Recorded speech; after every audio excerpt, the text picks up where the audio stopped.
Candide ou l'optimisme de Voltaire. Chapitre 1. Comment Candide fut élevé dans un beau château et comment il fut chassé d'icelui.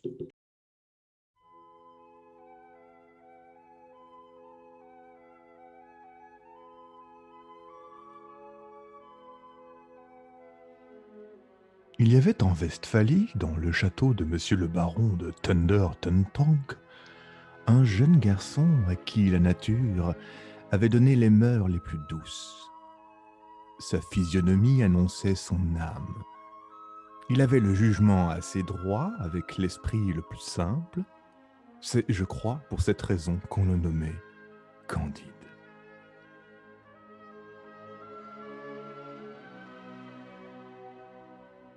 Les anciens domestiques de la maison soupçonnaient qu'il était fils de la sœur de monsieur le baron et d'un bon et honnête gentilhomme du voisinage, et que cette demoiselle ne voulut jamais épouser parce qu'il n'avait pu prouver que 71 quartiers et que le reste de son arbre généalogique avait été perdu par l'injure du temps. Monsieur le baron était un des plus puissants seigneurs de la Westphalie, car son château avait une porte et des fenêtres. Sa grande salle même était ornée d'une tapisserie. Tous les chiens de ses basses-cours composaient une meute dans le besoin. Ses palefreniers étaient ses piqueurs, le vicaire du village était son grand aumônier. Ils l'appelaient tous Monseigneur, et ils riaient quand il faisait des comptes. Madame la baronne, qui pesait environ 350 livres, s'attirait par là une très grande considération et faisait les honneurs de la maison avec une dignité qui la rendait encore plus respectable. Sa fille Cunégonde, âgée de 17 ans, était haute en couleur fraîche, grasse, appétissante. Le fils du baron paraissait en tout digne de son père. Le précepteur, Pangloss, était l'oracle de la maison. Et le petit Candide écoutait ses leçons avec toute la bonne foi de son âge et de son caractère. Pangloss enseignait la métaphysico-théologo-cosmonologo-nigologie.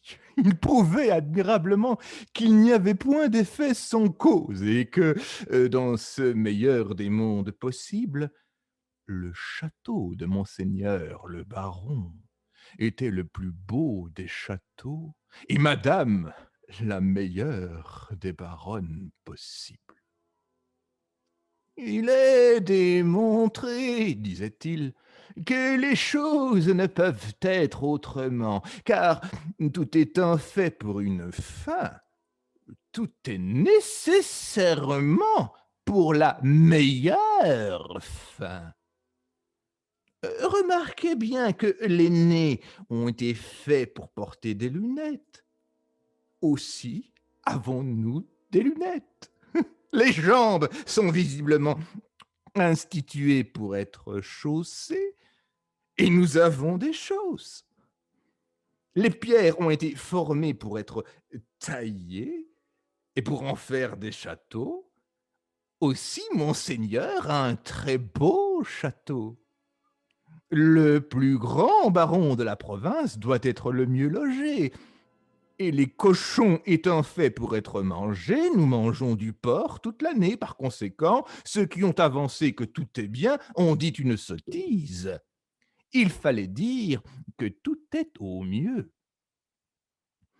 Candide écoutait attentivement et croyait innocemment, car il trouvait mademoiselle Cunégonde extrêmement belle, et quoiqu'il ne prit jamais la hardiesse de le lui dire. Il concluait qu'après le bonheur d'être né baron de Thunder-Ten-Tronckh, le second degré de bonheur était d'être mademoiselle Cunégonde, le troisième de la voir tous les jours, et le quatrième d'entendre maître Pangloss, le plus grand philosophe de la province, et par conséquent de toute la terre.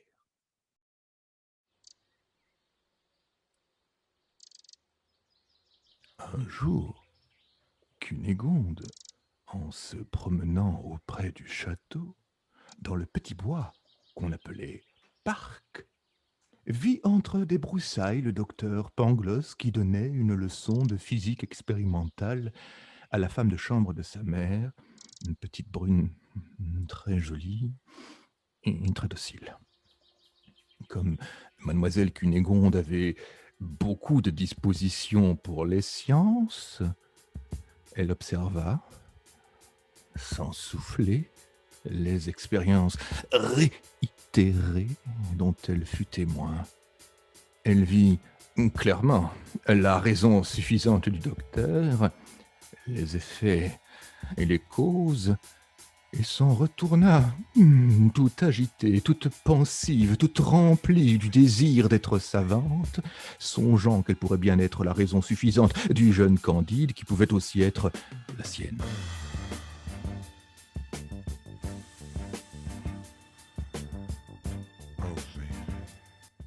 Elle rencontra Candide en revenant au château et rougit.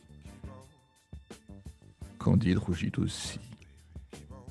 Elle lui dit « Bonjour » d'une voix entrecoupée, et Candide lui parla sans savoir ce qu'il disait.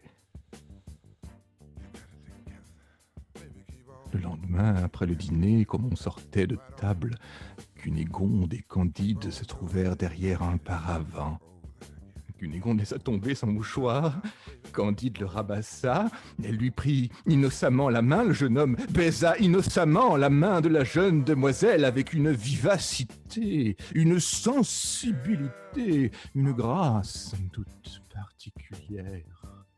Leurs bouches se rencontrèrent, leurs yeux s'enflammèrent, leurs genoux tremblèrent, leurs mains s'égarèrent. Monsieur le baron de Thunder Tontonk passa auprès du paravent et voyant cette cause et cet effet, chassa Candide du château à grands coups de pied dans le derrière. Cunégonde s'évanouit. Elle fut souffletée par madame la baronne dès qu'elle fut revenue à elle-même, et tout fut consterné dans le plus beau et le plus agréable des châteaux possible.